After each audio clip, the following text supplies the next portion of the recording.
ஆராதனைக்கு வந்திருக்கிறவங்க ஒவ்வொருத்தரையும் கர்த்தராகிய இயேசு கிறிஸ்துவின் நாமத்தினால நான் வாழ்த்தி வரவேற்கிறேன். நம்ம ஆராதனையை தொடங்குறதுக்கு முன்பாக கண்களை மூடி ஆண்டவரோட பிரசன்னத்தை வரவேற்போமா? இருக்கிற இடங்கள்ல நீங்க கண்களை மூடி நீங்க ஆண்டவரை தேடுகிற எந்த இடத்துலையும் அவர் வருவார்னு வசனம் சொல்லுது. அவரை உயர்த்தி பாடுகிற எந்த இடத்துலையும் அவர் வந்து நம்மளை ஆசீர்வதிக்கிற தேவனாக இருக்கிறார். அதனால அந்த பாடல் வேளையில நீங்க கர்த்தரை முழு மனதோட ஆராதிங்க. அப்புறம் தேவன் உங்க கூட உங்க வீட்டுல அசைவாட போகிறார். ஆமேன். இருக்கிற எல்லா இருளான சூழ்நிலைகள்ல தேவனுடைய வெளிச்சம் வீச போகிறது. ஆமேன். ஏன்னா அவரே வழி சத்தியமும் ஜீவனுமானவர். கண்களை மூடி ஜெபித்து ஆரம்பிப்போமா? பரிசுத்த ஆவியானவரே, எங்களுடைய ஆவி ஆத்மா சரீரத்தை உதடுகளை உங்க கரங்களை நாங்க அர்ப்பணிக்கிறோம். இயேசு சுவாமி, இயேசு கிறிஸ்துவின் ரத்தத்தினால எங்களை மூடிக்கொள்ளுங்க. எங்க வீடுகள் தோறும் ஆண்டவரை கர்த்தரை துதிக்கிற சத்தம் துணிக்கும் போது உங்க பிரசன்னத்தினால ஒவ்வொரு வீடுகளையும் நீங்க நிரப்பும்படியா ஜெபிக்கிறேன். ஆண்டவரே, இந்த ஆராதனை சத்தம் ஒலிக்கிற ஒவ்வொரு இடங்களையும் தேவனுடைய ஆளுக ஆண்டவரே அந்த இடத்துல கடந்து வருவதாக. ஆண்டவரே, வாழ்க்கைகள் மாற்றப்படுவதாக.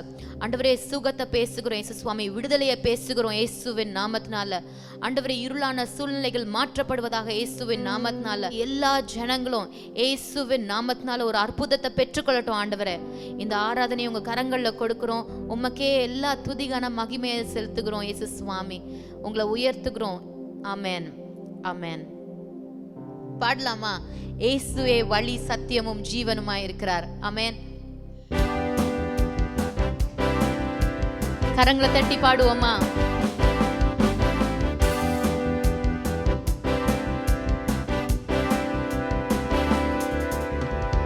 இயேசுவே வழி சத்தியம் ஜீவன், இயேசுவே ஒளி நித்தியம் தேவன். இயேசுவே வழி சத்தியம் ஜீவன், இயேசுவே ஒளி நித்தியம் தேவன். இயேசுவே வழி சத்தியம் ஜீவன், இயேசுவே ஒளி நித்தியம் தேவன்.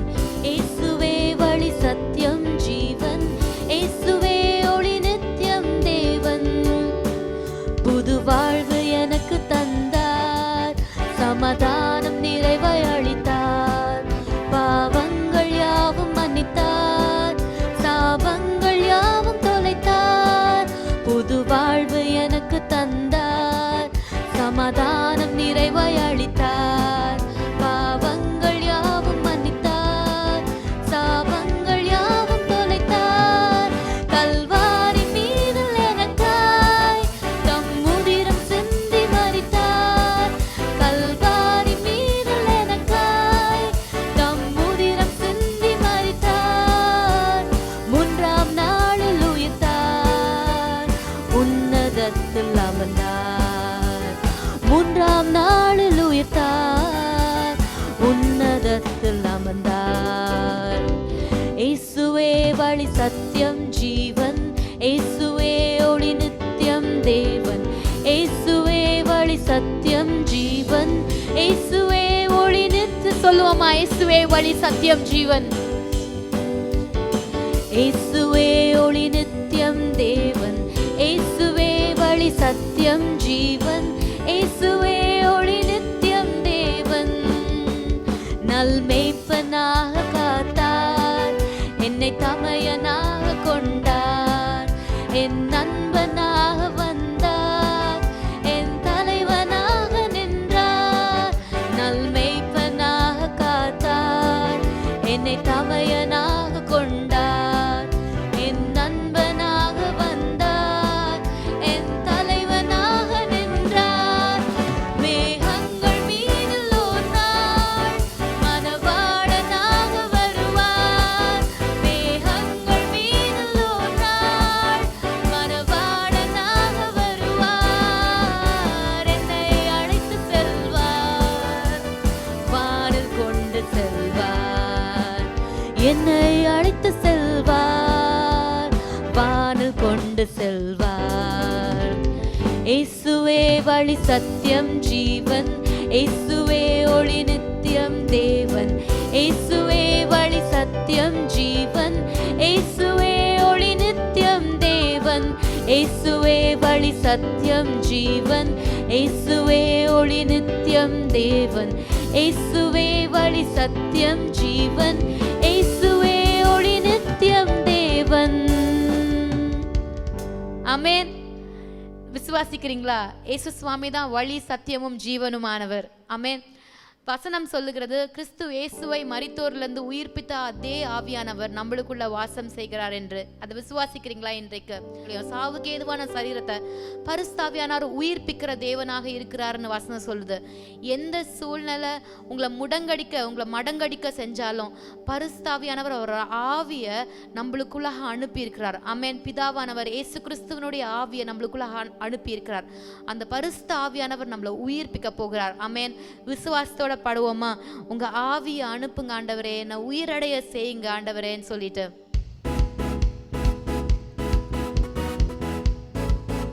கைகளை தட்டி பாடுவோமா? பரிசுத்த ஆவியானவர் எங்கேயோ அங்க விடுதலை உண்டு. ஆமென். நீங்க ஆண்டவரை கேட்கும் போது ஆண்டவர் உங்களுக்கு பரிசுத்த ஆவியானவரை அளவில்லாம கொடுக்கிற தேவனாக இருக்கிறார்.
சந்தோஷத்தாலே நிரப்பிடுமே. கவலையின் கட்டுகள் உடையட்டுமே, சந்தோஷத்தாலே நிரப்பிடுமே. என் இரவுகள் எல்லாம் துதி நேரமாய் உயிரடைய வேண்டுமே.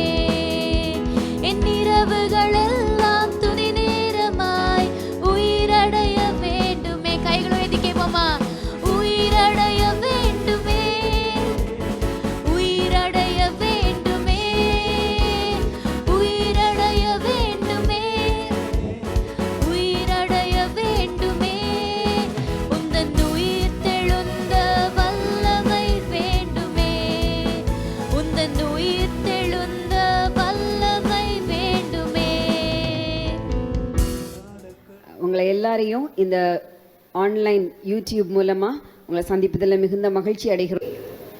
மூலமாய் 9551298112 மறுபடியும் சொல்கிறேன், 9552981112 அந்த நம்பரில் ஜிபேயில் அனுப்பலாம்.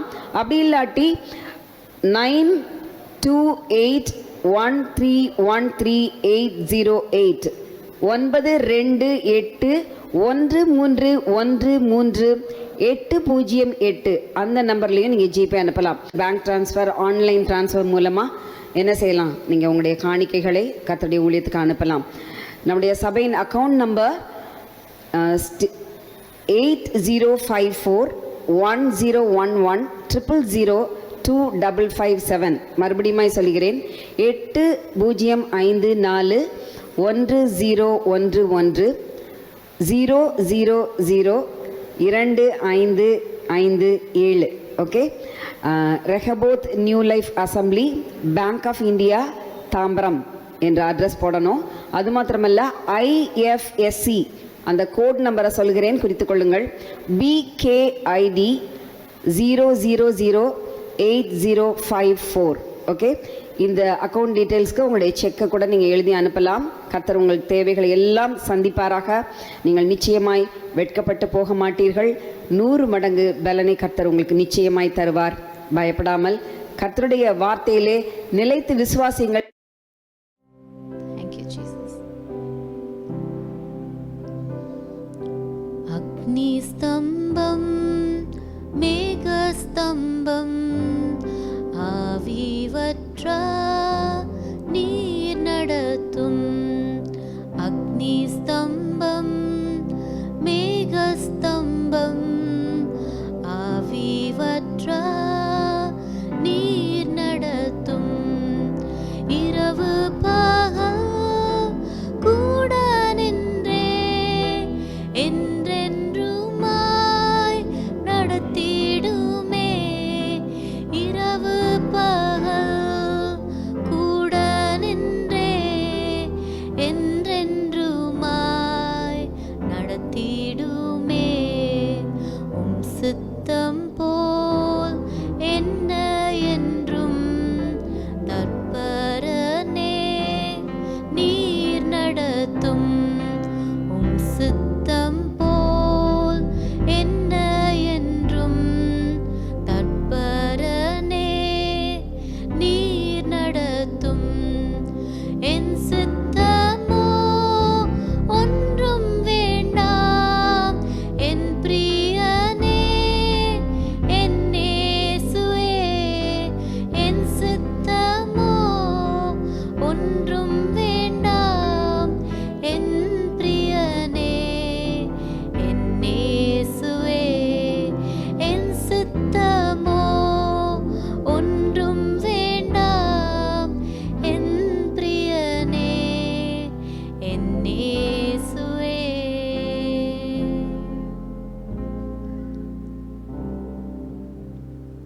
Amen. Amen. இயேசு கிறிஸ்துவின் நாமத்தினால உங்கள் வீடுகளுக்குள்ளாக வருவதில் மிகுந்த சந்தோஷம் அடைகிறேன். இந்த ஞாயிற்றுக்கிழமை காலையில் உங்களுக்கு இயேசுவின் நாமத்தினால வாழ்த்துக்களை தெரிவித்துக் கொள்கிறேன். கர்த்தர் நல்லவர். ஆமென். நம்மளுடைய வாழ்க்கையில் ஆண்டவர் மிகுந்த நல்லவராக இருக்கிறார். அவருடைய நன்மைகளை சுற்றி நடக்கிற எல்லா தீமைகளுக்கு மத்தியில் அவரோட நன்மையை நம்ம வாழ்க்கையில் மறுபடியுமா கண்டுக்கிட்டே இருக்கோம். ஆமென். நான் நிறைய டெஸ்டிமனி சொல்லலாம். கர்த்தர் எவ்வளவு நல்லவராக இருக்கிறாருன்னு சொல்லிட்டு every day I'm a witness to his unfailing love. நம்மளுடைய பாஸ்டர், நம்ம சபையோட பாஸ்டர் ஃப்ராங்க்லின், என்னுடைய தகப்பனார், நீங்கள் எல்லாம் அவருக்காக ஜெபித்து கொண்டு வருகிறீங்க. He's regaining his strength. அவர் நல்லா பலன் அடைந்து கொண்டு இருக்கிறார். உங்களோட ஜெபங்களுக்காக, உங்கள் கரிசனைக்காக, நீங்கள் எங்கள் கூட தொடர்பு கொண்டு விசாரித்ததுக்காக நான் நன்றி செலுத்துகிறேன். இந்த நேரத்தில் எங்கள் குடும்பத்தோட, சபையோட, நீங்கள் என்ன பாஸ்டரோட, உங்களுடைய போதகரோட நீங்கள் இணைந்து நிற்கிறதுக்காக கோடி நன்றி. எனக்கு ஒரு காரியம் ரொம்ப தெளிவாக எனக்கு தெரியும்.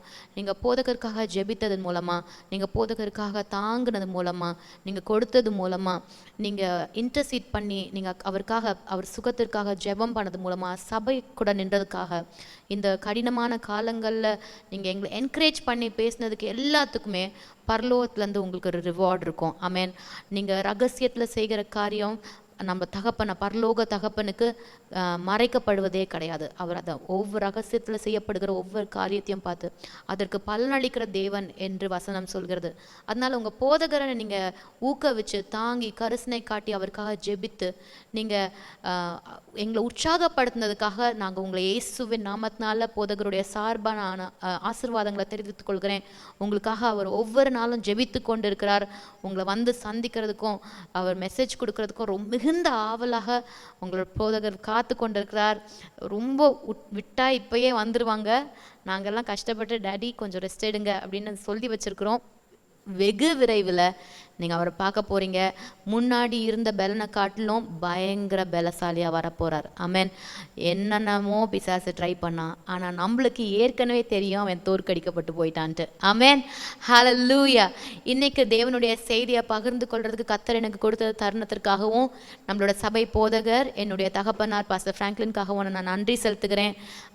அவரோட அவரோட என்கரேஜ்மெண்ட்டும், அவரோட அபிஷேகமும், அவருடைய ஜெப வாழ்க்கையும் செய்கிறதையும் அவர் கர்த்தருக்காக ஊழியம் செய்கிறதையும் நான் பார்த்து சரி ஆசீர்வாதம் அடைந்திருக்கிறேன். அதனால தான் இன்னைக்கு நான் இங்கே நிற்கிறேன். தேவனுடைய கிருபையினால என்னால் சொல்ல முடியும். பாஸ்டர் ஹேனா காந்திக்காக நீங்கள் ஜெபித்து கொண்டிருக்கிறதுக்காக நன்றி செலுத்துகிறேன். குடும்பமாக நாங்கள் உங்களுக்கு நன்றி செலுத்துகிறோம். சபையாக நாங்கள் நன்றி செலுத்துகிறோம். நீங்கள் எங்கள் கூட இணைந்து நிற்கிறது கர்த்தர் உங்களை எங்களுக்கு கொடுத்துருக்கிறது பயங்கரமான ஒரு பெலனாக நாங்கள் கருதுகிறோம். எங்களால் உணர முடிகிறது இந்த காலங்களில். நிறைய பேருக்காக தொடர்ந்து நாங்கள் ஒவ்வொருத்தருக்காகவும் சபையில் ஜெபங்களை ஏறெடுத்து கொண்டிருக்கிறோம். தேவனுடைய பாதுகாப்பு நம்ம சபை மேலே இருக்குது. ஆமென். நம்ம சபை குடும்பத்தினர் மேலே இருக்குது. நாங்கள் பேராக சொல்லி நாங்கள் ஒவ்வொருத்தர் மேலே நாங்கள் ஜெபித்து கொண்டு இருக்கிறோம். தயவாக உங்களோட ஜெப குறிப்புகளை நீங்கள் எங்களுக்கு அனுப்புங்க. நீங்கள் எங்கள் கூட தொடர்பு கொள்ளுங்க. நீங்கள் எங்கள் கால் பண்ணலாம், எங்களுக்கு மெசேஜ் பண்ணலாம். ஏதாவது அவசரம்னா நீங்கள் எங்களுக்கு தெரிய பண்ணலாம். நாங்கள் 24 மணி நேரம் உங்களுக்காக கரிசனையோட பாரமடைந்து நாங்கள் உங்களுக்காக ஜெபித்து கொண்டு இருக்கிறோம். பாதுகாப்புக்காக தேவன் அற்புதங்களை செய்யணுன்றதுக்காக சபை உங்களுக்காக நின்று கொண்டு இருக்குது. ஆமென். அதனால நீங்கள் கவலையே படாதீங்க. எந்த காரியமாக இருந்தாலும் நம்ம ஒவ்வொருத்தரும் இந்த சபையில் இருக்கிற ஒவ்வொரு குடும்பத்தினரும் நம்ம ஜெயமாக தான் வெளியே வருவோம். ஆமென். ஹல்லேலூயா. எவ்வளோ ஒரு சந்தோஷம் தெரியுமா இந்த நம்பிக்கை நம்மளுக்கு இருக்கிறதுக்காக. கர்த்தர் நம்மளை ஒருபோதும் கைவிடுகிற தேவனே கிடையாது. ஆமென். சூழ்நிலை எப்படி வேணா இருக்கலாம், ஆனால் தேவனுடைய பாதுகாப்பு நம்ம ஒவ்வொருத்தர் மேலே இருக்குது. ஆமென். ஹல்லேலூயா. பலர் போன வாரம் நிறையா டெஸ்டிமனி சொன்னீங்க. கர்த்தருக்கு ஸ்தோத்திரம். தேவன் இந்த நாட்களில் நம்ம மத்தியில் செய்து வந்து கொண்டிருக்கிற மகத்தான காரியங்களுக்காக நான் தேவனுக்கு நன்றி செலுத்துகிறேன். ஆமென். நான் விசுவாசிக்கிறேன் இன்னைக்கு தேவன் பேச போகிற தேவன் என் மூலமாக பேச போகிற செய்தி உங்கள் ஒவ்வொருத்தரோட வாழ்க்கையையும் மாற்றப் போகிறது என்று நான் விசுவாசிக்கிறேன். சரியா? இதை குறித்து இந்த வாரம் முழுவதுமாகவே பேசணும் என்று என் இருதயத்தில் நான் ஒரு மகிழ்ச்சி உணர்வும் இருந்தது. அதே சமயம் நம்ம ஜனங்களுக்கு தெரியணும் அப்படின்ற ஒரு பாரமும் எனக்கு இருந்தது. இது எவ்வளோ ஒரு முக்கியமான டாபிக். இது என் வாழ்க்கையில் தேவனுடைய நன்மைகளை நான் மறுபடியுமா கண்ட ஒரு காரியத்தை குறித்து நான் உங்க கூட பேச போகிறேன். அது தலைப்பு என்ன தெரியுமா? The blood covering. ஏசு கிறிஸ்துவின் இரத்தத்தினால வருகிற பாதுகாப்பு, இரத்தத்தின் பாதுகாப்பை குறித்து நான் பேச போகிறேன். எவ்வளவு மேன்மையான காரியம் ஏசு கிறிஸ்துவின் இரத்தம். பவுல் இப்படியாக சொல்கிறார், இந்த உலகத்தில் நான் எதை குறித்தும் மேன்மை பாராட்ட மாட்டேன், இயேசுவை குறித்தும் அவருடைய சிலுவையை குறித்தும் மட்டுமே நான் மேன்மை பாராட்டுவேன் என்று. அவ்வளவு வல்லமையான இயேசு கிறிஸ்துவின் இரத்தம் மேன்மை பாராட்டக்கூடிய ஒரு இரத்தமாக இருக்கிறது. அது ஜீவனுள்ள, இன்றைக்கும் பேசுகிற, சுகமளிக்கிற, விடுதலை கொடுக்கிற இயேசு கிறிஸ்துவின் இரத்தம் நம்ம மேலே இருக்குது. அது எந்த அளவுக்கு பவர்ஃபுல், நீங்கள் அதை எப்படி பயன்படுத்தி கொள்ளணும், how should you plead the blood of Jesus Christ over your life, that is very important to know it. அதை நீங்கள் தெரிந்து கொள்ள வேண்டியது மிக அவசியமாக இருக்கிறது. அதனால நான் இதை பற்றி பேசும்போதே I am so excited, மிகுந்த சந்தோஷத்தோட நான் இதை பேச போகிறேன். ஏன் தெரியுமா? ஏன்னா இயேசு கிறிஸ்துவின் ரத்தம் நம்மளுக்காக பேசி கொண்டிருக்கிறது. ஆமென். சொல்லுங்களேன் பக்கத்தில் இருக்கவங்களை பார்த்து, இயேசு கிறிஸ்துவின் ரத்தம் எனக்காக பேசுது அப்படின்னு சொல்லிட்டு. எடுத்து வாசிப்போமா? வேதாகமத்திலிருந்து எபிரேய புத்தகம் 12வது அதிகாரம் 24ஆம் வசனம். புது உடன்படிக்கையின் மத்தியஸ்தர் ஆகிய இயேசுவின் இடத்திற்கும் ஆபேலுடைய இரத்தம் பேசினதை பார்க்கிலும் நன்மையானவைகளை பேசுகிற இரத்தமாகிய தெளிக்கப்படும் இரத்தத்தின் இடத்திற்கு வந்து சேர்ந்தீர்கள். ஆமென். நம்ம ஒரு இடத்திற்கு வந்து சேர்ந்திருக்கிறோமா? எந்த இடத்திற்குனா, நன்மையான காரியங்களை பேசுகிற புதிய உடன்படிக்கையின் மத்தியஸ்தராகிய இயேசு கிறிஸ்துவின் இரத்தத்திற்கு வந்து சேர்ந்திருக்கிறோம் அப்படின்னு வசனம் சொல்லுது. ஆமென். இந்த இடத்துல நம்ம வந்து சேர்ந்துட்டோம் அப்படின்னா எதை பற்றி பேசுவோம்னா, ஒரு இடத்தை குறித்து பேசுவோம். ஆமென். ஹல்லேலூயா. நம்ம ஊருக்கெல்லாம் போனோம்னா நம்ம வீட்டிலேருந்து நம்மளை ஃபஸ்ட்டு கால் பண்ணி கேட்குறது, பத்திரமா போய் சேர்ந்துட்டியா அப்படின்னு கேட்பாங்க. இங்கே நம்ம பார்க்குறோம், புதிய உடன்படிக்கையின் மத்தியஸ்தராகிய இயேசு கிறிஸ்துவின் இடத்திற்கும் ஆபேலுடைய இரத்தம் பேசினதை பார்க்கிலும் நன்மையான காரியங்களை பேசுகிற இரத்தமாகிய தெளிக்கப்பட்டும் இரத்தத்தின் இடத்திற்கு வந்து சேர்ந்தீர்கள் அப்படின்னு சொல்லுது. அப்போ வந்து சேருகிற ஒரு இடம் அப்படின்ற மாதிரி இயேசு கிறிஸ்துவின் தெளிக்கப்பட்ட இரத்தத்தை ஒரு இடமாக இந்த வசனம் குறிக்கிறது. ஆமென். இப்படி யோபுல ஒரு வசனம் இருக்குது, அது எனக்கு ரொம்ப பிடித்தமான வசனம். அடிக்கடி நான் அதை என்ன சொல்வேன்னா, அதை மெடிடேட் பண்ணுவேன். தியானம் செய்வேன். எனக்கு அந்த வசனம் எங்கே இருக்குன்னா, யோபு எழுதின புத்தகம் 28ஆம் அதிகாரம் 7-8 வசனங்கள்ல அது இருக்குது. அந்த வசனத்தை வாசிக்கும் போதெல்லாம் ரொம்ப ஆச்சரியம் அடைவேன். அது என்ன சொல்லுதுன்னா, அந்த வசனத்தை வாசிக்கும் போதெல்லாம் எனக்கு ஒரு ஆச்சரிய குறி மாதிரி எனக்கு மனதில் இருக்கும். அந்த வசனம் இப்படியாக சொல்லுகிறது, நான் வாசிக்க போறேன். யோபு 28:7. ஒரு வழி உண்டு, அது ஒரு பட்சிக்கும் அறியாது, வல்லூரின் கண்ணும் அதை கண்டதில்லை, துஷ்ட மிருகங்களின் கால் அதில் படவில்லை, சிங்கம் அதை கடந்ததில்லை. ஆமென். அப்போ இங்கே நம்ம பார்க்குறோம், தேர் இஸ் அ பிளேஸ். சரியா? அந்த எபிரேயர் 12ஆம் அதிகாரம் 24வது வசனத்தில் பார்த்தது போல அந்த ரத்தம், இயேசு கிறிஸ்துவின் ரத்தம் ஒரு இடத்திற்கு நம்மளை வரவழைக்கிறது. அந்த இடம் எப்படிப்பட்ட இடம்னா, இந்த வசனத்தில் பார்க்குறபடி வானத்து பட்சிகள் அந்த இடத்தை பார்த்தது இல்லையாம், துஷ்ட மிருகங்கள் அங்கே கால் படலையாம், சிங்கமோ கொடூரமான காட்டு மிருகங்களும் அந்த சைடு நடந்தது இல்லையா, சிங்கம் கூட அந்த இடத்த கிராஸ் பண்ணதில்லை அப்படின்னு சொல்லிட்டு அந்த வசனம் சொல்லுகிறது. ஒரு வழி உண்டு, இந்த வழியில் இந்த பறவைகளோ, இந்த பட்சிக்கிற பறவைகளோ, துஷ்ட மிருகங்களோ, இல்லாட்டி வல்லூரோ, வல்ச்சர்ஸ், சரியா, வல்லூரோ, இல்லாட்டி ஃபியர்சஸ் லயன்ஸ், ஓகே, சிங்கங்களும் அந்த இடத்த கண்டதும் இல்லை, அதுக்கு அப்படி ஒரு இடத்தை பற்றி அதுக்கு தெரியாது, அதை கடக்க கூட முடியாது, அதோட கால் கூட அந்த இடத்துல பட முடியாது அப்படின்னு இந்த வசனம் எக்ஸ்பிளைன் பண்ணுது. நீங்கள் சங்கீதம் 91:9 வசனத்தை பார்த்தீங்கன்னா, உன்னதமானவரின் மறைவில் இருக்கிறவன் சர்வ வல்லவருடைய நிழலில் தங்குவான். அந்த ஆண்டவருடைய நிழல், அவரோட மறைவிடத்தில் என்னன்னா இந்த துஷ்ட மிருகங்கள், இந்த வானத்து பட்சிகள், அதுக்கு பிறகு சிங்கம், வல்லூர், அந்த இடத்த பார்க்க கூட முடியாது, அந்த இடத்த நெருங்க முடியாது, அந்த இடத்து எங்கே இருக்குது அந்த இடத்துல கால் வைத்தது கூட கிடையாது அப்படின்னு சொல்லிட்டு வேதாகமத்தில் நம்ம பார்க்குறோம். அந்த இடம் உன்னதமானவரின் மறைவிடம். அந்த மறைவிடம் எப்படி நம்மளுக்கு கிடைக்கிறதுனா, தெளிக்கப்பட்ட இயேசு கிறிஸ்துவின் ரத்தம், ஆபேலுடைய ரத்தத்தை காட்டிலும் மேன்மையான காரியங்களை பேசும் தெளிக்கப்பட்ட ரத்தத்தின் இடத்திற்கு நீங்கள் வந்து சேர்ந்தீர்கள். அந்த ஒரு இடத்திற்கு இயேசு கிறிஸ்துவின் ரத்தம் நம்மளை வரவழைக்கிறது. இயேசு கிறிஸ்துவின் ரத்தம் அப்படியான ஒரு மறைவிடமாக நம்மளுக்கு மாறுகிறது. ஆமென். நான் சொல்றது உங்களுக்கு நீங்கள் கவனமாக கவனிச்சு கொண்டிருக்கிறீங்க.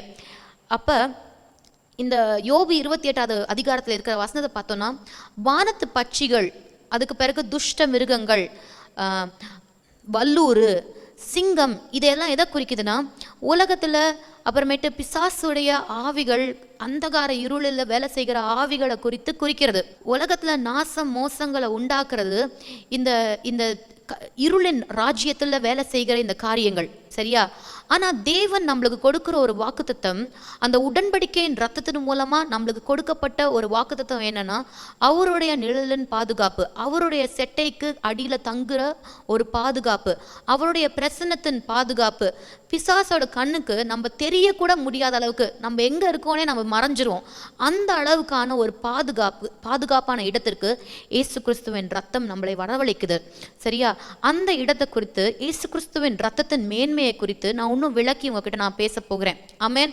பாருங்களேன், ஆதியாகமத்தில் ஆதாமும் ஏவாளும் பாவம் செய்தது உடனே வசனம் சொல்லுக, மாலை குளிர்ச்சியான வேளைகள்ல ஆண்டவர் ஆதாமோடையும் அவர் என்ன செஞ்சாரு, அப்படியே அந்த ஏதேன் தோட்டத்துல உலாவினார் என்று வசனம் சொல்லுகிறது.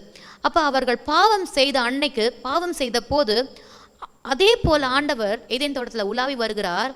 ஆனா அவருக்கு தெரியும் பாவத்தின் நிமித்தமாக இவர்கள் மறைக்கப்பட்டுட்டாங்க அப்படின்னு தெரியும். ஆண்டவர் கேட்கிறாரு, ஆதாம் நீ எங்க இருக்கிற, ஆடம் வேர் ஆர் யூ அப்படின்னு சொல்லிட்டு கேட்கிறார். அதுக்கு அர்த்தம் என்ன தெரியுமா? ஏன்னா தேவன் பாவத்தை காணாத சுத்த கண்ணன். ஆதாமும் ஏவாளும் பாவத்தின் நிமித்தம் தேவனுடைய பார்வையிலிருந்து தள்ளப்பட்டு ஒரு இருளான இடங்களுக்கு மறைக்கப்பட்டு போய்விட்டார்கள். ஏன்னா ஆண்டவர் ஒரு நீதியுள்ள நியாயாதிபதி. அவர் பாவத்தை பார்த்தார்னா பாவத்தின் சம்பளமாகிய மரணத்தை செலுத்துகிற ஒரு நீதி உள்ள நியாயாதிபதி. அவர் நீதி செய்கிற தேவன். அவர் அக்கிரமங்களையும் பாவத்தையும் அவர் மூர்க்கத்தையும் அவர் சும்மா மன்னியாம விடாத தேவன் அப்படின்னு மன்னிக்காம விடுகிற தேவன் அல்ல அப்படின்னு சொல்லிட்டு சொல்லுது. சரியா? நீங்க எக்ஸடஸ் எக்ஸோடஸ் யாத்திராகமம் 34வது அதிகாரத்தில் பார்த்தீங்கன்னா, தேவன் நீடிய பொறுமையுள்ளவர், அவர் அன்பு நிறைந்தவர். ஆனால் அவர் பாவங்களுக்கு கணக்கு கேட்குற தேவன். அவர் மீறுதல்களை என்ன செய்கிறார், அவர் அதற்கு கணக்கு கேட்குற தேவன். அதை மன்னியாமல் அதை என்ன செய்ய மாட்டார், அதுக்கு கணக்கு கேட்காம அதை செட்டில் பண்ணாமல் அதை ஜட்ஜ் பண்ணாமல் தேவன் அப்படியே விட்டு விடுகிற ஒரு அநீதி உள்ள தேவன் கிடையாது. ஆனால் அவர் ஒரு நீதி உள்ள நியாயாதிபதி. அதனால பாவத்தை அவரால் பார்க்க முடியாது. நியாயம் செலுத்தாம பாவத்தை அவர் என்ன செய்ய முடியாது, பாவம் மேலே இருக்கிற நபர்களை அவர் பார்க்க கூடாமல் போகிறது. ஸோ பாவம் நுழைந்த உடனே தேவனிடத்திலிருந்து மனுஷன் தேவனை பார்க்க முடியாமலும் தேவனிடத்திலிருந்தும் மனுஷன் தொடர்பு கொள்ள முடியாம பாவம் குறுக்கில் ஒரு மறைவை கத்தர்கிட்ட ஒரு செப்பரேஷனை கத்தர்கிட்ட ஒரு போர்வையாக ஒரு இருள் அடைஞ்ச ஒரு ஹெவி டர்ட்டி கர்டன் மாதிரி அது என்ன செஞ்சது, தேவனையும் நம்மளையும் பிரிச்சிருச்சு ஆதாம் ஏவலோட பாவத்தின் நிமித்தம். ஆனா அதற்கு அப்படியே மாறாக இயேசு கிறிஸ்துவின் ரத்தம் என்ன தெரியுமா செய்து, நம்மளை ஆண்டவரோட நம்மளை மறுபடியும் நெருக்கத்தில் கொண்டு பிசாசனுடைய கண்களுக்கு நம்மளை அப்படியே கவர் பண்ணி மூடி நம்மளை பக்கத்தில் கூட நெருங்க விடாமல் பிசாசுடைய கண்கள் கிட்ட இயேசு கிறிஸ்துவின் ரத்தம் ஒரு பாதுகாப்பான உறைவிடமாக நம்மளுக்கு மாறுகிறது. அந்த வழிதான், அந்த இடம் தான் அந்த பாதுகாப்பான இடம். உன்னதமானவரின் மறைவில் தங்குற இடம், சர்வ வல்லவருடைய நிழலில் தங்குற இடம். உன்னதமானவரின் மறைவுக்கும் சர்வ வல்லவரோட நிழலுக்கும் நம்ம நெருக்கம் போனோம் அப்படின்னாலே இயேசு கிறிஸ்துவின் ரத்தம் இல்லாமல் யாருமே அங்கே நெருங்க முடியாது. ஏன்னா அவர் அவ்வளவு பரிசுத்தமான தேவன். அவர் பாவத்தை பார்க்கவே முடியாது. பாவம் இருந்தா அவர் இடத்துல போக முடியாது. பரிசுத்தம் இல்லாமல் ஒருவனும் தேவனை என்ன செய்ய முடியாது, தரிசிக்க முடியாதுன்னு வசனம் சொல்லுது. அப்ப பாவத்தோட ஆண்டவர்கிட்ட நம்ம நெருங்க முடியாது. அதற்கு பரிகாரமாக தான் இயேசு கிறிஸ்து என்ன செய்யறாரு, அவர் ரத்தத்தை சிந்தி பரிகாரமாக நம்மளுக்கு அவர் பரிகார பலியாகிறது நிமித்தமா அவருடைய பரிசுத்தம் நம்ம வாழ்க்கையில வந்து விடுகிறது. அப்ப நம்ம பாவங்கள், நம்மளோட மீறுதல்கள், அக்கிரமங்கள் அனைத்திற்கும் இயேசு கிறிஸ்துவின் ரத்தம் பரிகாரம் செலுத்தப்பட்டாயிற்று அப்படின்றதுக்கு அடையாளமாக மாறுகிறது.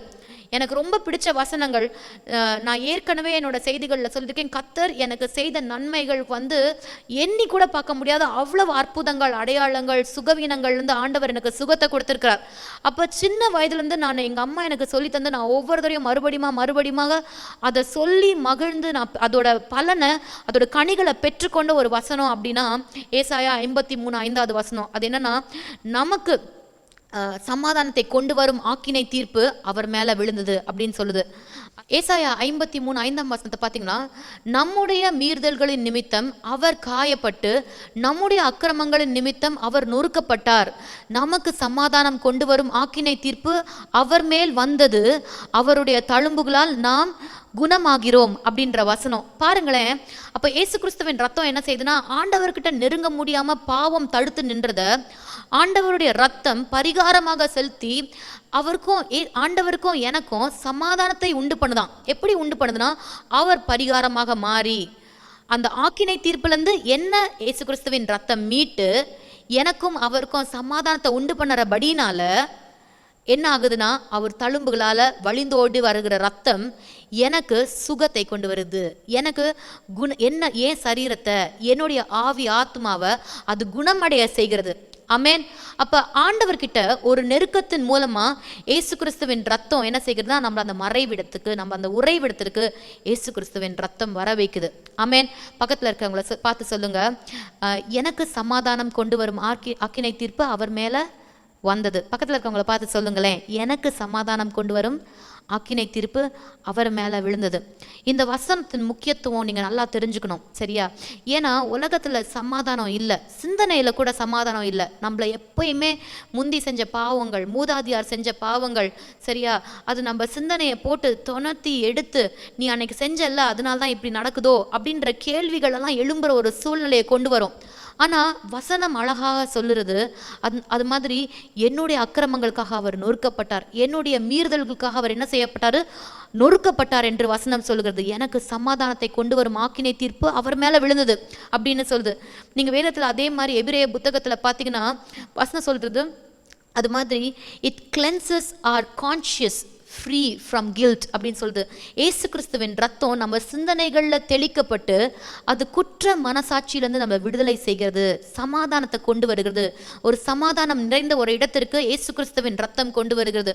இதே வசனம் பேரலா நீங்கள் 2 பேதுரு 2ல் நீங்கள் என்ன செய்யலாம் பார்க்கலாம். அந்த வசனம் என்ன சொல்லுதுன்னா, நான் பாவங்களுக்கு மரித்து நீதிக்கு பிழைத்திருக்கும்படி அவர் தாமே என் பாவங்களை எல்லாம் அவருடைய சரீரத்திலேயே சிலுவையிலே சுமர்ந்தார், அவருடைய தழும்புகளால் நான் குணமாகிறேன் வசனம் சொல்லுது. என்ன ஒரு அருமையான வசனம் பாருங்களேன்.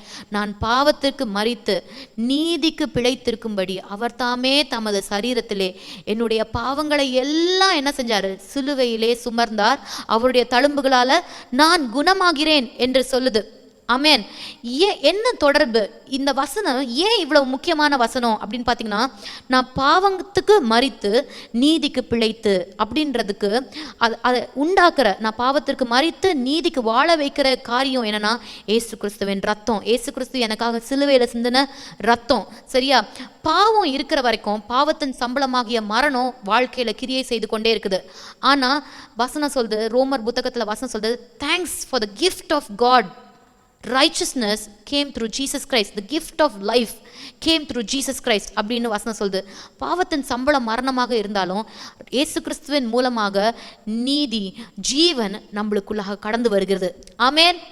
எவ்வளோ ஒரு சந்தோஷமான விஷயம், நீங்கள் என் கூட சேர்ந்து கொண்டாடணும். ஆமென். இந்த வசனத்தை வாசிக்கும் போது அவ்வளோ ஒரு நிச்சயம் நம்ம சரீரத்துக்குள்ளாக, சிந்தனைக்குள்ளாக, நம்மளோட உணர்ச்சிகளுக்குள்ளாக வர வேண்டும். ஆமென். ஸோ பாவத்துக்கு தான் சம்பளம் மரணம்னா, அப்ப நீதிக்கு சம்பளம் ஜீவன். ஆமென். அப்ப இந்த உலகத்துல மரணத்தினாலையும் சிக்னஸஸ்னாலையும் போராடி கொண்டிருக்கிறாங்க மக்கள். ஆனா வசனத்தின் படி நீங்களும் நானும் பாவத்திற்கு அடிமை இல்லை, நாமளும் நீதிக்கு அடிமைகளாக இருக்கிறோம். ஆமென். we become slaves to righteousness ன்னு சொல்லிட்டு ரோமர் புத்தகத்துல இருக்குது. நம்மள வசனம் ஏசு கிறிஸ்துவின் ரத்தம் சகல பாவத்தையும் நீக்கி நம்மளை என்ன செய்யுதான், அது சுத்திகரிக்குது. அப்ப பாவத்துக்கு மறிச்சு நீதிக்கு நம்ம பிழைக்கிறோம், பாவத்துல கழுவப்பட்டு பரிசுத்த வாழ்க்கைக்குள்ளாக நுழைகிறோம். அது நடக்கிறனால பாவத்தின் சம்பளமாகிய மரணத்திற்கு ஏன் வாழ்க்கையில என்ன தருமா இல்லை, அதிகாரம் கிடையாது. ஸோ இதுதான் ஏசு கிறிஸ்துவின் ரத்தம் என்ன செய்து உங்களுக்கும் எனக்கும் செய்து. வேத வசனம் சொல்லுகிறது அது மாதிரி நம்மளை சாதாரணமாக அழிந்து போகிற பொண்ணு வெள்ளினால இயேசு சுவாமியை நம்மளை வாங்கலை, ஆனால் அவர் சொந்த குமாரனாகிய இயேசு கிறிஸ்துவின் ரத்தத்தை நம்மளுக்கு விலை கிரயமாக கொடுத்து அவர் நம்மளை அவருக்கு என்று வாங்கியிருக்கிறார் என்று வசனம் சொல்லுகிறது. நம்ம சரீரம் கூட தேவனால் வாங்கப்பட்டிருக்கிறது. ஆமென். இதை நம்புறீங்களா? அப்ப என்ன செய்யணும்னா, இயேசு கிறிஸ்துவின் ரத்தம் இன்றைக்கும் ஜீவன் உள்ளதாக, ஆபேலின் ரத்தத்தை காட்டிலும் மேன்மையான காரியத்தை பேசுகிற ரத்தமாக இருக்குது. அப்ப இயேசு கிறிஸ்துவின் ரத்தம் என் மேல தெளிக்கப்பட்டிருக்கிறதுனால என் மேல இருக்கிற இயேசுவின் ரத்தம் ஜீவனை பேசி கொண்டிருக்கிறது இந்த நாளில். ஆமென். பாருங்களேன், அவருடைய இயேசு கிறிஸ்து இன்றைக்கும் உயிருள்ளவரா, அவர் பிதாவின் வலது பாரசத்தில் வீற்றிருக்கிறபடினால அவரோட ரத்தம் எங்கெல்லாம் பாய்ந்தோடுகிறதோ அங்கெல்லாம் ஜீவன் புறப்பட்டு நதியாக பாய்ந்து கொண்டிருக்கிறது. லேவியர் ஆகமத்தில் பார்த்தீங்கன்னா வசனம் தெளிவாக சொல்லுகிறது. அது மாதிரி ஒரு மிருகத்தினுடைய இல்லாட்டி ஒரு உயிரினத்துடைய உயிர் அதோடைய ரத்தத்தில் இருக்குது அப்படின்னு சொல்லிட்டு நம்ம பார்க்குறோம். அப்போ இயேசுவின் ரத்தம், இயேசுவின் ஜீவன் இயேசு கிறிஸ்துவனுடைய ரத்தத்தில் இருக்குது.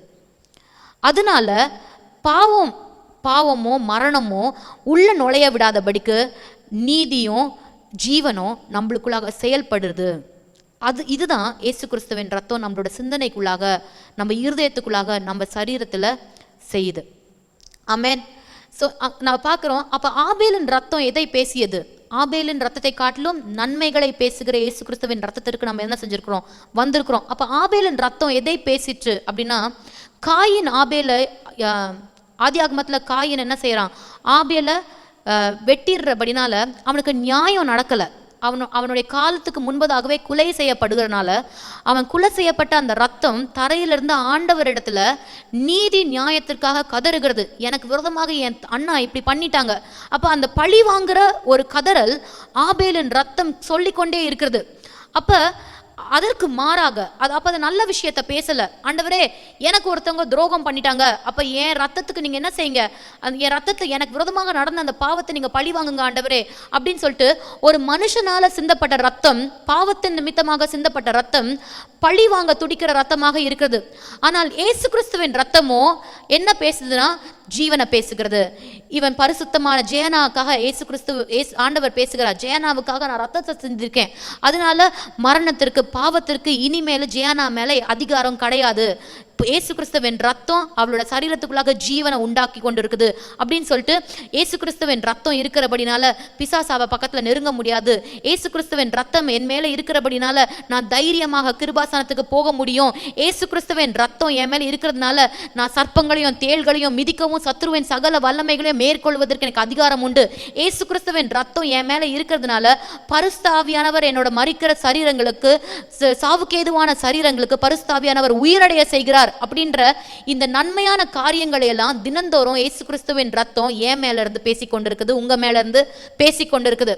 அதனால இயேசு கிறிஸ்துவின் ரத்தத்தை நம்ம மேல பூசிக்கொள்வது, இயேசு கிறிஸ்துவின் ரத்தத்தை நம்ம கிளைம் பண்ணணும். இது என்னுடைய ரத்தம், எனக்காக இயேசு கிறிஸ்து சிந்தின ரத்தம், என்னுடைய பாவங்களுக்காக என்னுடைய அக்கிரமங்களுக்காக அவர் அடிக்கப்பட்டார், என்னுடைய மீறுதல்களுக்காக அவர் நொறுக்கப்பட்டார், எனக்கு சமாதானத்தை கொண்டு வரும் ஆக்கினை தீர்ப்பு அவர் மேல விழுந்தது, அதனால அவருடைய தழும்புகளால நான் குணமாயிருக்கிறேன். இன்னைக்கு பாவம் சாபங்கள், இன்னைக்கு மரணம் என் வீட்டு பக்கத்துல நெருங்க முடியாது, ஏன்னா இயேசு கிறிஸ்துவின் தெளிக்கப்பட்ட ரத்தத்தின் இடத்திற்கு நான் வந்து சேர்ந்திருக்கிறேன் என்ற ஒரு விசுவாசம், ஒரு உண்மை, சத்தியம். அது இயேசு கிறிஸ்துவின் ரத்தம், தெளிக்கப்பட்ட இயேசு கிறிஸ்துவின் ரத்தத்தின் இடத்திற்கு நம்ம என்ன செஞ்சிருக்கிறோம், வந்திருக்கிறோம். அந்த இடம் எப்படிப்பட்ட இடம்? வானத்து பட்சிகள், அது வானத்து பட்சிகளுக்கு அதுக்கு தெரியாது, வல்லூர் கண்ணுக்கு பார்க்க முடியாது, பிசாசு குட்டிங்களுக்கு அந்த இடத்த பற்றி ஐடியாவே இல்லை. ஏன்? சிங்கம் வசனம் சொல்லுது, பிசாசானவன் கர்ச்சிக்க சிங்கத்தை போல என்ன செய்யறான், சமாதானமே இல்லாமல் பூமி ஃபுல்லாக சுற்றி அலைஞ்சு திரிஞ்சுக்கிட்டு இருக்கான்னு வசனம் சொல்லுது. ஆனால் சிங்கம் கூட அந்த இடத்துல கால் வைக்கக்கூட முடியாது. அந்த இடம் இயேசு கிறிஸ்துவின் தெளிக்கப்பட்ட இரத்தத்தின் பாதுகாப்பான இடம். ஆமென், ஹல்லேலூயா. அப்படி ஒரு இடம்.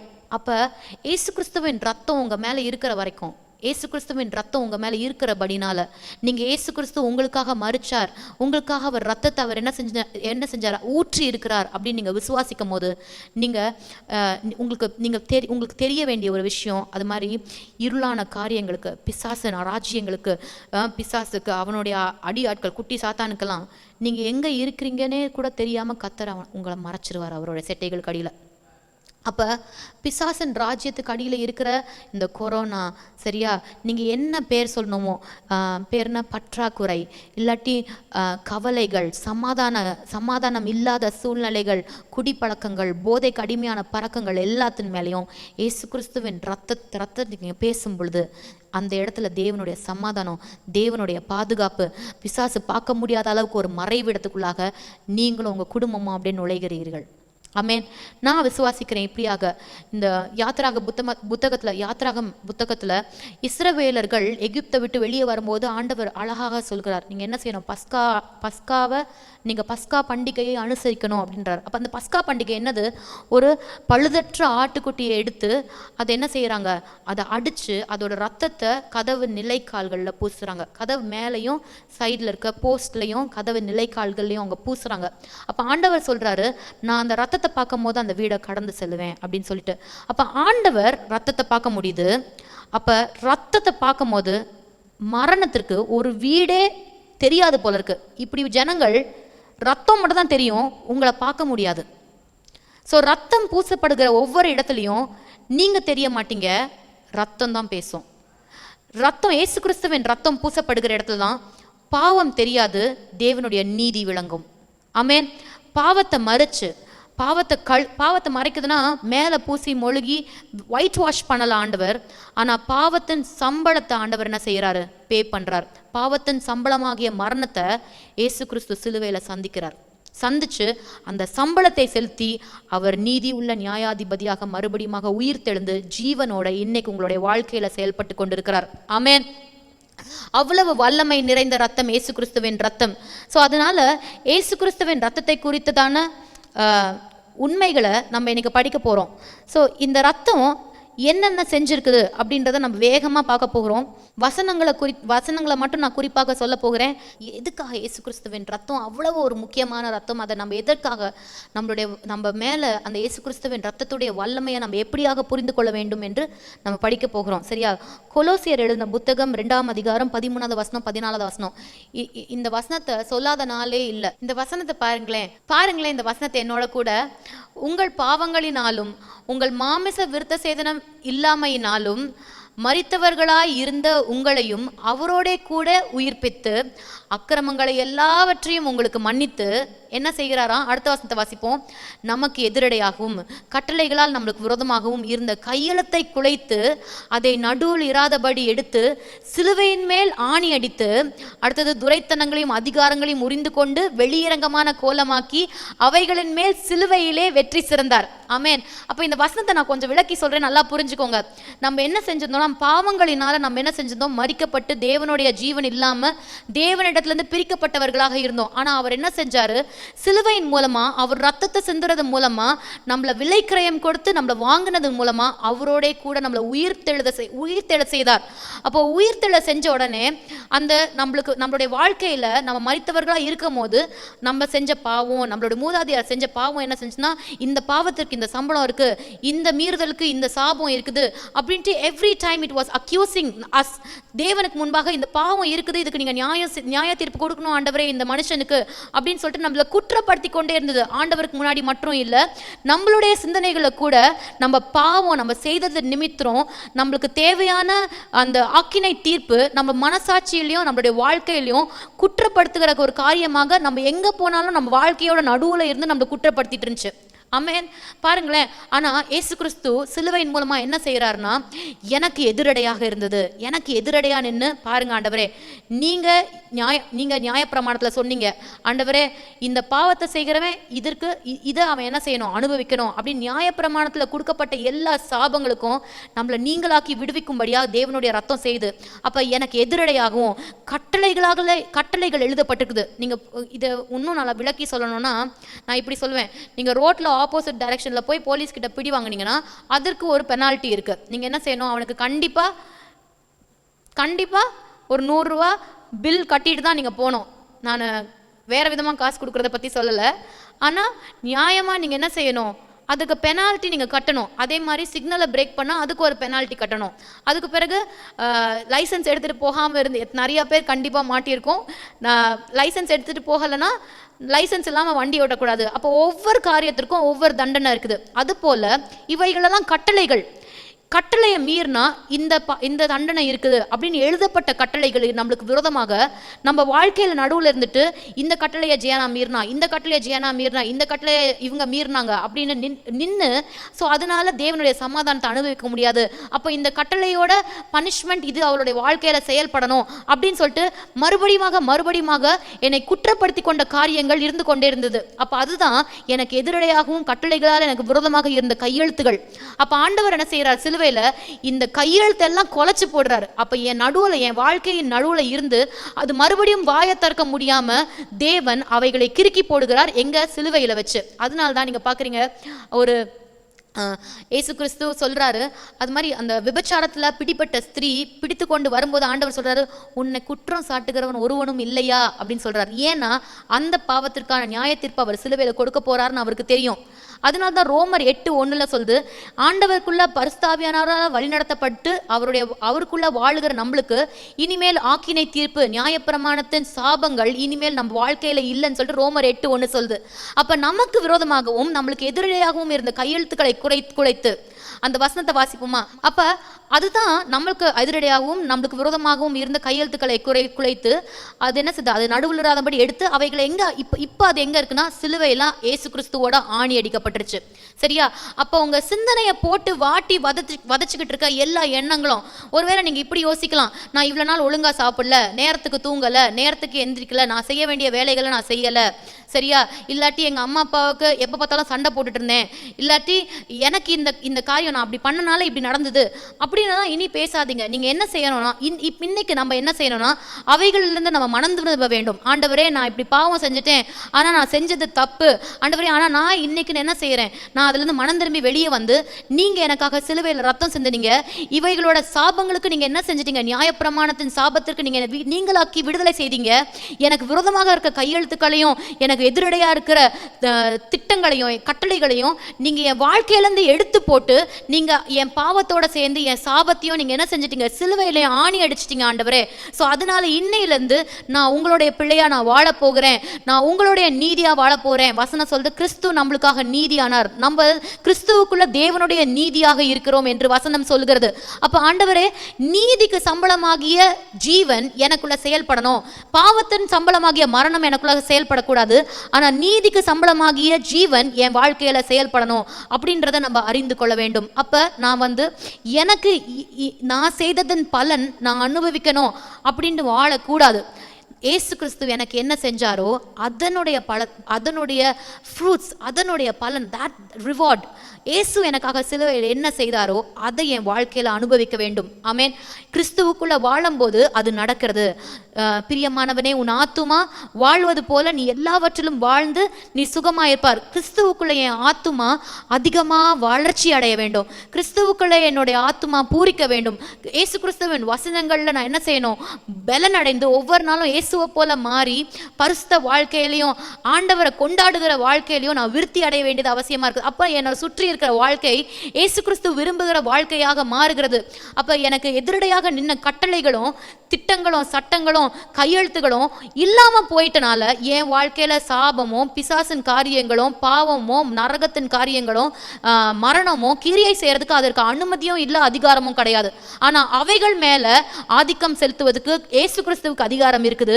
அந்த அதிகாரத்தை அவர் உங்களுக்கு கொடுத்திருக்கிறார். 15வது வசனத்துல பாத்தீங்கன்னா அவர் என்ன செய்கிறாரு, அதை ஆணி அடிச்ச பிறகு நம்மளுக்கு விரோதமாக அந்த நம்மளை அக்யூஸ் பண்ணிக்கிட்டு இருந்த அந்த கட்டளைகளையும் கையெழுத்துக்களையும் வச்சுட்டு பிசாசு சொன்னா, ஆண்டவரே ஜேனா இதை செஞ்சா நான் அப்ப அவளுக்கு என்ன கொண்டு வரணும், இந்த பாவத்தை இந்த சாபத்தை கொண்டு வரணும் அப்படின்னு சொல்லிட்டு நியாயப்பிரமாணத்தின் சாபங்களை பிசாசு கையாண்டு என் வாழ்க்கையில கண்டினியூஸா வேதனையும் கண்டினியூஸா சமாதான குலைச்சலையும் கொண்டிருந்தான். ஆனா அந்த துரைத்தனங்களையும் அதிகாரங்களையும் இயேசு கிறிஸ்து அவருக்குள்ள உரிந்து கொண்டார்.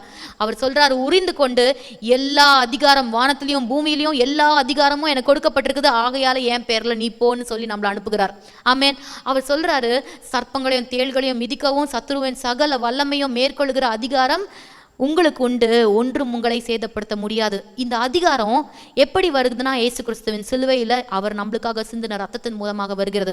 ஓகே, அதிகாரம் மட்டும் இல்லை, ஒன்றும் என்னை சேதப்படுத்த முடியாது அப்படின்றதோட இந்த வசனம் முடிகிறது. ஆமேன். அப்ப எவ்வளவு வல்லமை நிறைந்த பாருங்களேன், இயேசு கிறிஸ்துவின் ரத்தம் நம்ம வாழ்க்கையில எவ்வளவு வல்லமையாக செயல்படுது பாருங்களேன். அதனால பிசாசுக்கு நம்ம வாழ்க்கையில ஒரு நெகட்டிவான ஒரு சோகமான ஒரு தவறான காரியத்தை கொண்டு வரதுக்கு அவனுக்கு அனுமதியே கிடையாது. ஸோ நீங்களும் என்ன செய்யக்கூடாது, அந்த அனுமதியை கொடுக்கவே கூடாது. இயேசு கிறிஸ்துவின் ரத்தத்தை ஒவ்வொரு நாளும் என் வாழ்க்கையில், என் வீட்டில், என் பிள்ளைங்க மேலே, என்னுடைய குடும்பத்தின் மேலே, என்னுடைய தொழில் மேலே, என் சிந்தனைகள் மேலே பூசிக்கொள்ள வேண்டியது அவசியமாக இருக்குது. கொஞ்ச நாளுக்கு முன்னாடி நான் ஒவ்வொரு தடையும் சிந்தனையில் போராடும் போது, இப்போ ரீசெண்டாக நான் பண்ணலாம், ஆனால் கர்த்தர் எனக்கு இதை ஞாபகப்படுத்துகிறார். கொஞ்ச நாள் ஒரு 10 வருஷத்துக்கு முன்னாடி நான் சிந்தனையில் பயங்கரமாக போராடின போது நான் அதை விட்டு எப்படி வெளியே வந்தேன்னா, பரிசுத்தாவியானவர் என்னை அழகாக கற்றுக் கொடுத்து என்னை அப்படியே கம்ஃபர்ட் பண்ணி வெளியே கூட்டு வந்தார்.